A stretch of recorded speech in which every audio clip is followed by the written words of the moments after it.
রাজশাহীর দুর্গাপুর উপজেলার ধরমপুর গ্রামে পারিবারিক জমিজমা সংক্রান্ত বিরোধের জেরে একটি পরিবারকে হত্যা মামলায় ফাঁসানোর অভিযোগ উঠেছে। শনিবার দুপুরে রাজশাহী মডেল প্রেসক্লাবে আয়োজিত এক সংবাদ সম্মেলনে ভুক্তভোগী রহিদুল ইসলাম ও তার পরিবার এই অভিযোগ তুলে ধরেন।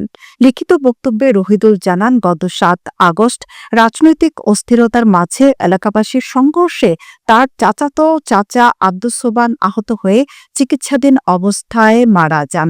এই ঘটনায় ষড়যন্ত্রমূলকভাবে রহিদুল ও তার বৃদ্ধ পিতা মাতা সহ পরিবারের অন্যান্য সদস্যদের বিরুদ্ধে হত্যা মামলা দায়ের করা হয়। এতে ভুক্তভোগী পরিবারটি নিরাপত্তাহীনতায় বাড়ি ছাড়তে বাধ্য হন। এই সুযোগে অভিযুক্ত প্রতিপক্ষ তাদের ঘরবাড়ি ভাঙচুর করে নগদ অর্থ ও ফসল লুট করে নেয়। বিষয়টি থানায় জানানো হলেও এখন পর্যন্ত কোনো মামলা গ্রহণ করা হয়নি বলেও অভিযোগ ভুক্তভোগী পরিবারের।